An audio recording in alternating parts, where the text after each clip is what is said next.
some people in China are now saying this has just been a long-term episode of the US seeking to contain China, to keep China down, to stop China's rise.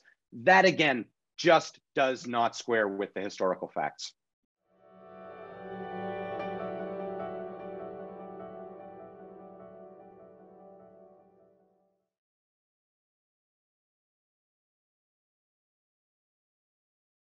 I'm Steve Orlins, president of the National Committee on U.S.-China Relations, and I'm thrilled today to be joined by two friends, Adele Carrai and Michael Szonyi. They have just edited this terrific volume, The China Questions 2, Critical Insights into U.S.-China Relations. I've just finished it, and it is fair to say this is a terrific volume. It absolutely covers the span of U.S.-China relations in a very readable manner. So I compliment both of you and the third editor, who's not with us today, Jennifer Rudolph, for editing this terrific volume. Adele is a professor at NYU Shanghai. Michael is a professor of history at Harvard University, a place where I was forced to spend 7 years. Let me start, it's a must read. I think for our audience, folks who are interested in U.S.-China relations, it's a must read. I also was very pleased to see that it's dedicated to all of our friends, mentor, teacher, Ezra Vogel. And I also note that we're recording this program the day before. I believe you're going to hold a remembrance of Ezra in Cambridge, which is terrific. The authors of the book are really a who's who of China scholars in the United States. I note that it includes 18 members of the National Committee's Public Intellectuals program, which of course includes Professor Szonyi. It has 5 former board members, some current board members, and 3 participants in our Track 2 dialogues. All of them, as you two, are leading experts in U.S.-China relations. The book kind of reads, I think back to kind of my course with Jim Thompson, who you two were too young to have studied with, but I did. That's where I first started studying U.S.-China relations. It reads almost like a textbook for a course in U.S.-China relations. Was that your intent? Who is the audience? And tell us briefly what compelled you to write the book. I'll start with Adele. Hi, thanks for having us here today. And so the key intent for the book was to inform the broader public about various aspects of U.S.-China relations from different perspectives, based on academic scholars that have spent a lot of years studying those issues and that had great knowledge about China-U.S. relations, different aspects of U.S.-China relations. And we wanted to make this knowledge accessible to the broader public, especially in the context we live in, very politicized discourses of U.S.-China relations, this Cold War mentality that basically penetrates all debates about U.S.-China relations. We wanted to provide a more nuanced accounts, more informed, evidence-based, research-based accounts. Michael, what? Sure, I'll follow up. Well, Steve, first of all, I'm a little offended that you think it reads like a textbook. That's exactly what we don't want it to read like. In the sense that what we asked people to do here, and this follows from the model of the China Questions 1, which Jennifer Rudolph and I edited in honor of the Fairbanks Center's 60th anniversary. The idea is that we ask academics who are used to writing for a narrower audience, often an audience of fellow academics or for policymakers, to take everything they have learned over the decades that they have been studying and boil it down into an easily accessible short essay on a question that they think Americans today should know about in regards to the bilateral relationship. And I just want to follow up on one thing that Adele said, which is that we're at a moment where the US-China relationship, I think it's safe to say, is deteriorating. It's perhaps in crisis. We don't see an obvious way forward. There's plenty of bad information about China out there. Regardless of where you see the relationship headed, surely people can agree that the more we know about China, the more informed our policy decisions will be, and the more informed the input of ordinary folk on their governments will be. So even at a moment where China is being demonized, where it's easy to look for the negative, academics have a role to play by taking all of the work that they've done and presenting it in a way that can help shape public discourse. I was thinking of the modern the great tradition and the modern transformation, the Fairbank textbooks, which actually were this book's an easier read. It's an easier read. I agree. That might scare a lot of people off, but it's a remarkably easy read, and all of the essays are similar length and all quite short and very, very readable. As you said, Michael, you asked authors to kind of pick the topics. Adele, is that, did I read that right? Did I hear that right? And if that's what was the approach, what topics did you leave out as a result? Yeah, so it was more of a dynamic and organic process. As editors, we spend a lot of time thinking about the themes, key questions, and authors. Then we approach the authors, and we often suggested a question. But then the question was, was a dynamic process. So maybe the question was later reformulated. And I think we did quite a good job in being comprehensive with the questions that we cover. But of course, it is impossible to cover everything, especially at the speed new global events are unfolding. Think about the pandemic and the Ukraine war. For instance, at the beginning, we didn't have a chapter on Russia. We added it before the war, and then the chapter was further revised when the war happened. And so we have to keep in mind that, so we hope that this book will have a long shelf life and that the format will be a model for future volumes, but we're also aware that the U.S.-China relationship is extremely dynamic and in the making or remaking, especially now. But we hope we capture a lot of different aspects. One chapter that is missing, I think, is a reverse of what Richard Haas did. And so how is China policy toward the U.S. made? But I think that is $1 million question as the process is quite opaque. But there are also other aspects we didn't cover, but I think overall we did a great job in being comprehensive and having a broad range of authors as well. Of course, we missed some great authors, but we did a pretty good job overall. Michael, what do you think was left out? I'll just add that if you want to know what topics were left out, you only have to check out our social media feed, because we're already hearing which topics we left out. It is a selective process. Two quick comments. One is that I think we think that this series is probably worth extending because to understand China, there's more than simply the U.S.-China relationship. We might think about China's role in the world. We might think about domestic developments in China. So part of the rationale was to leave space for a future volume. And then another factor is that we really were looking to celebrate and make use of a new generation of China experts in the United States and around the world. And you've already pointed out the large number of PIP, Public Intellectual Program participants. One of the factors that shaped our choices was getting the very diverse set of voices out there that is now available that perhaps may not have been available in the past.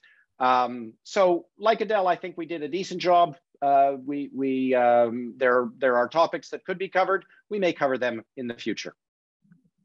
My suggestion would be do one on the effect of American investment in China on the communities in which Americans invested, and the other way also, Chinese investment in America and the effect on the communities in which the Chinese invested. Why were there no footnotes? Because we wanted to be as direct as possible and simple. Also because the authors that we invited are already leading experts that knows what they're talking about, and we didn't want to add further distraction between the text and the readers. But we also compiled a reading list, or we're in the phase of compiling a reading list that will be soon available online if you need extra readings. And people are always welcome to check the webpage of the authors to find more books and articles that these authors have written. Michael, you want to add anything on that? That's fine. Let me talk about the introduction somewhat. Obviously, that's the part that the three editors did write. The introduction is kind of neutral about whether constructive engagement policy was intended to bring about political liberalization and democratization of China. Do you think it was, Michael? Well, Steve, I mean, we should really be asking you this question because you were present at the creation in the way that neither Adele nor I was. So this idea that constructive engagement was supposed to turn China democratic and therefore engagement has been a failure has been circulating a lot in America since an article by Kurt Campbell and Eli Ratner in Foreign Affairs a couple of years ago. At a certain very basic level, clearly it was not. I mean, we go back and look at Nixon and Kissinger and their motivations. Engaging China was about countering the Soviet Union. And in that sense, in the medium term, it was surely a great success.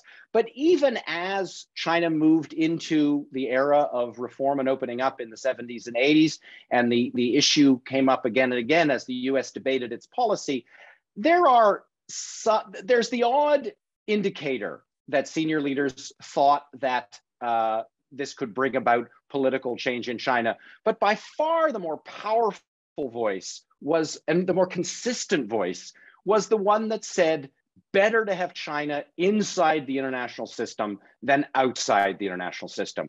I think on those grounds, constructive engagement was a success. The facts speak for themselves.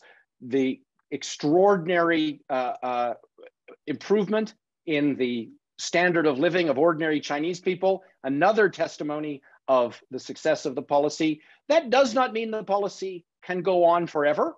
We can talk for a moment about whether constructive engagement is the right policy going forward. But I think we may come across as neutral, but our consensus is that constructive engagement, calling constructive engagement a failure because China's not a liberal democracy today, that's distorting history. Yes, certainly when I was in the State Department, there was no document that I ever saw that suggested that the establishment of diplomatic relations, that constructive engagement was intended to democratize China. And President Carter, who I was in the State Department during his term, who was incredibly strong on human rights, did not have that as one of his goals. You write, Adele, no nation has done more in the last half century than the United States to assist China's rise in global integration. When I read that sentence, I wondered, shouldn't it be China has done more than any other nation? Yeah, it's true. I think even if we look now at the coupling, this is an issue because the US has also benefited immensely from the integration of China within the international system, providing a lot of cheap goods, for instance, talents, minds in US institutions. So I think it goes both ways. They both benefited, and to say that like just the US did something like and China just benefited, it's kind of unbalanced. We should have the full picture here. Yeah, I agree. Well, in our defense, though, we say no other country has done more to help China.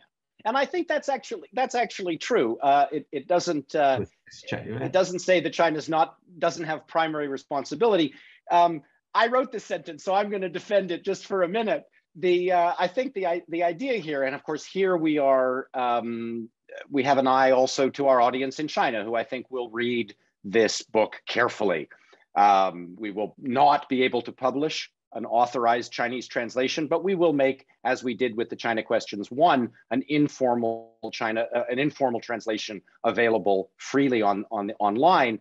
I think the point to make here is that if we look at the last 40 years, as some Chinese are now saying, some people in China are now saying, this has just been a long-term episode of the US seeking to contain China, to keep China down, to stop China's rise.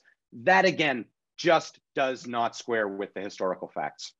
Yes, yes. I'm partly tongue-in-cheek with that question, but I'm always when people say, what is the greatest threat to China? You know, often the Chinese say the United States. I said, no, the greatest threat to China is China.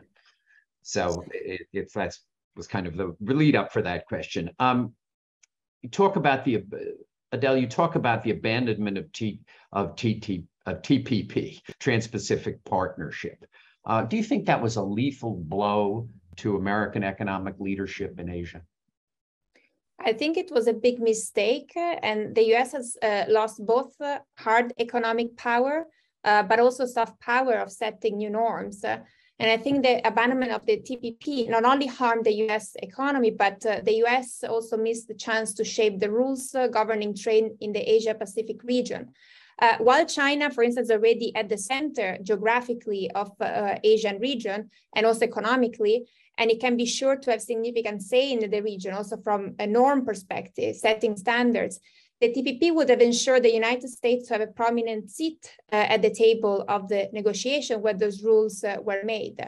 Moreover, if the TPP was thought by the US as a useful tool to counter China's geopolitical influence, now that the US is out and that China has applied to join the updated version of the TPP, the Comprehensive Progressive Trans-Pacific Partnership, CPTPP, the US, I think, has also to face a geopolitical loss. So there are many losses, I think, from the US abandoning the TPP.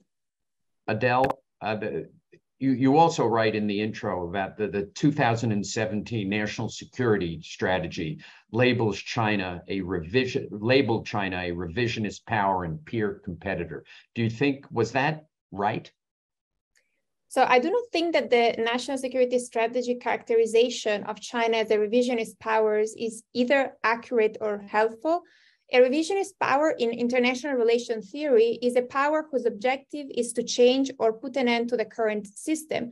As many chapters of the books have discussed, China has benefited tremendously from the current international legal and economic system. And it is in its interest to preserve it as much as it can and just make little adjustment and little transformation to make the international system more accommodating to China's rise.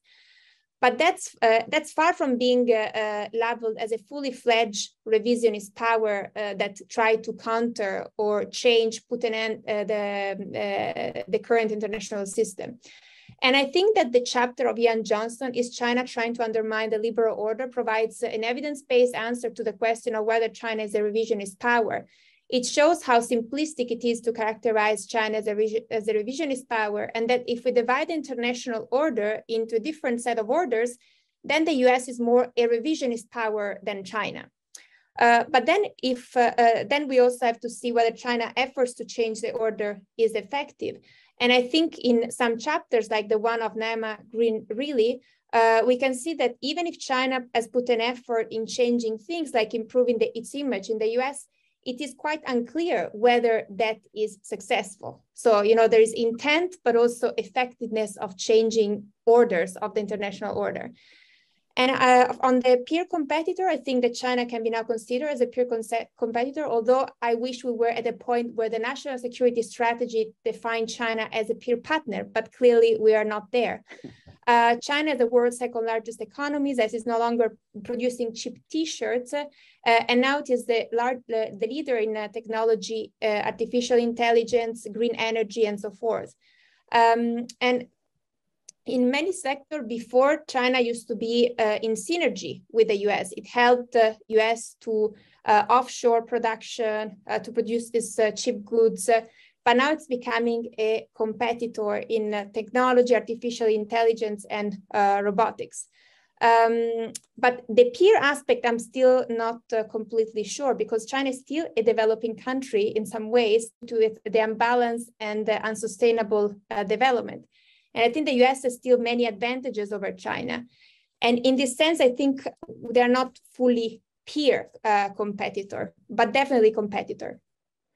There was a bill, I think Senator Sullivan proposed a bill that for U.S. law, we cannot consider China a developing country. I think that's an amendment to some bill that was proposed yesterday. The great irony for me of calling China a revisionist power was just at the time the Trump administration was revoking the agreement to join the Paris Accords, withdrawing from the Iranian agreement, ending its participation in the Human Rights Commission, and on and on and on. Who was the revisionist power, I asked when that came on. One more question on the introduction, which is, you write, some observers were surprised that there was no formal break with the Trump administration's policy when the Biden administration took over. But in reality, there was almost no possibility of a reset. There is a broad bipartisan consensus that the old policy of constructive engagement has failed. Michael, do you agree with both those assertions? Well, we wrote them. Yes, we agree with them. Let me answer in two ways. First of all, the aim in that paragraph was to convey that the deterioration in the bilateral relationship is not something that we can just lay at the feet of a single presidential administration. There are many things we can blame that administration for, but the collapse of the relationship is not it. For one thing, of course, framing it in that way is to absolve China of any responsibility for the deterioration. And there are a host of factors, we could talk about some of them, why the deterioration of the relationship has a lot to do with China's own behavior. The situation in Xinjiang, for being just one example, but there are many others. So that's one reason why there wouldn't have been, we don't think there would have been a direct break, a direct reset. The other is domestic politics in the United States. There is no domestic constituency, as far as we can tell, that supports the revival of our old relationship with China. Not the foreign policy community, not the security community, not business, not industry, not demand on the person on the street. And so if only in terms of responding to domestic political imperatives, there was very little possibility, we think, of going back to business as usual.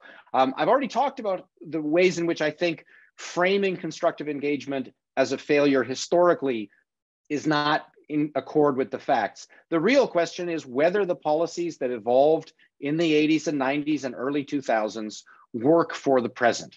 And that's the third reason why there was no possibility of a reset, is the United States needs a new framework. Mm-hmm. They didn't cut. I would argue that there are constituencies that still believe in constructive engagement, and that there actually was a constituency for a reset. I think to some degree, those constituencies are voiceless. I would argue that poor Americans, lower income Americans, are disadvantaged by this policy. The tariffs and expenditures by the military industrial complex reduce money that we have for social programs, for education, for other things. So that's a great point. Wouldn't argue with that. Disproportionately affect poor people. So I would argue the Biden administration actually on January 20th lost an opportunity to, at least on the economic side, have some form of ending the tariffs, rescinding the tariffs back to January 20th, 2017. So I'm not, and I believe it's very voiceless. I also, Bernie Sanders, Elizabeth Warren, AOC, and others actually believe we need to have, oddly enough, a more balanced policy, which doesn't punish lower income Americans. So that's an excellent point. I don't disagree with you there. Yeah. Let's go into some of the chapters. Even though you edited the chapters, you didn't write them, so I'll forgive you if you want to pass on some of these. John Pomfret writes, true to form, some old China hands in the United States internalized China's position. In July 2019, a group of scholars and former government officials published an open letter titled China is Not an Enemy. Now, full disclosure, I signed that letter. Ezra Vogel was one of the primary drafters of this letter, and I was a signatory. In fact, Ezra brought me into it. Is Pomfret right? Well, I'm going to answer this question, Adele, if that's okay, because I was a signatory too. And so much as I admire the chutzpah of John Pomfret for taking on the editor of the book, I don't know. Had he even read the letter? I mean, you and I both read the letter carefully before we signed it. I looked at it again the other day. What do we say in that letter? China's behavior is a big challenge to the United States, but we don't think China is an existential enemy that we need to confront in every sphere. The key is that we work together with our allies to respond to the China challenge. That is, so 2 points. That is the right policy still. And secondly, that is not internalizing China's position. The Chinese leadership would find that letter quite objectionable, despite the headline, China is not an enemy. So no, I'll say it flat out, Pomfret is not right. Good, I like that, since we were all signatories. Adele, Ryan Haas writes, by the same token, it is dangerous to relinquish China decision-making entirely to prevailing political winds. Has this happened? Is that what we're basically living with today? Everybody talks about the bipartisan consensus, and therefore you must do X, Y, and Z, but they don't talk about what's right for the American people. I have been stunned, as you can tell from this interview, that the Biden administration has not ended the Trump tariffs. How do you explain this? So I believe that we are witnessing a sort of domestication of foreign policy. And I think this is true not only in the US, but also in Europe and China. Foreign policy is increasingly dictated by domestic politics rather than by a set of general objectives that should drive in their own terms the relationship with other countries for the good of the country and the people of the country, regardless of where the prevailing political winds blow. And I think this is a bit of a problem. I think it has been so politicized, the China threat, that is ingrained within the political winds. Whatever winds, wherever it blows, it's already ingrained. And I think a good chapter is the one of Chen Xinpan that in his Why is China America's Favorite Threat discusses the self-fulfilling prophecy of the China threat that has to do more with how America sees itself than the real China. And of course, he recognized there are real issues with China, but then a lot of the perception that also dictates foreign policy has to do with the identity of America, how America defines itself, sees itself. And so given this domestication of the foreign policy, I think it will be difficult to move away from this. I mean, unless we set up a set of like standards again, like we start making again proper foreign policy. Yeah. For the next volume, there's a very interesting piece, and he would update it, written by Michael Swain on something called threat inflation and why this occurs, and talks about different constituencies and why it's quite natural that it occurs. Michael, let's talk about Hong Kong briefly. Denise Ho and Jeffrey Wasserstrom write a compelling chapter on why Americans should care about Hong Kong, and it's great. But do you think they should have included Hong Kong LegCo's rejection of the National People's Congress proposal, and I think it was about 2015, to have direct elections by the people of Hong Kong, of the chief executive, with the nominations controlled by this committee of 1,200 that's basically folks who are appointed by Beijing? Well, I'm not a Hong Kong expert, and so I hesitate to say too much. I will say that one of the things that the very best chapters, and this certainly is one of them, does is to move beyond the noise of immediate decisions, of the news of the day, or in this case, the news of a couple of years ago, and ask, what are the things that really matter in this issue? So one implication of the question, I guess, is that to what extent are the people of Hong Kong responsible for their own fate? That is to say, did a series of bad decisions by Hong Kong's leaders lead ultimately to the situation we see in Hong Kong today? I'm agnostic on that point. What I will say is that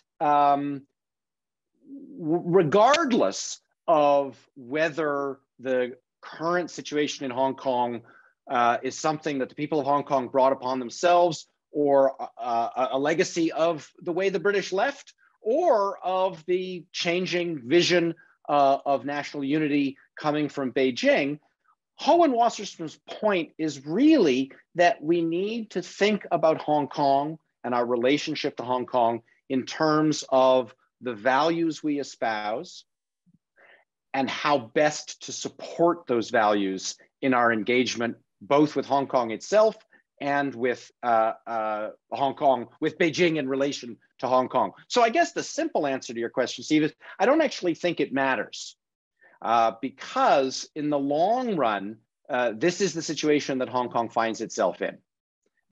We are called upon to respond to that. Interesting.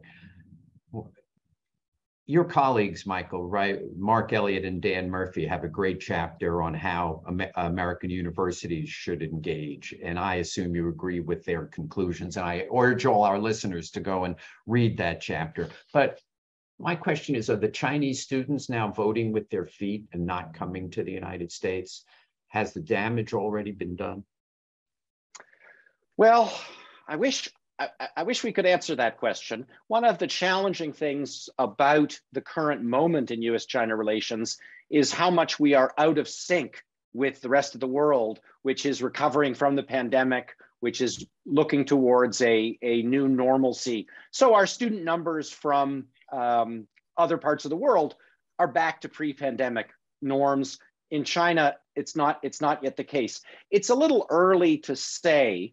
I would also add that Mark and Dan's chapter is great. It reads nicely with Mary Gallagher's chapter on whether Confucius Institutes belong in the United States, also with Maggie Lewis's chapter on intellectual property rights. One of the things that all four chapters share and other chapters share is a sense that in this new era of U.S.-China relations, we need to acknowledge that there are risks to the relationship.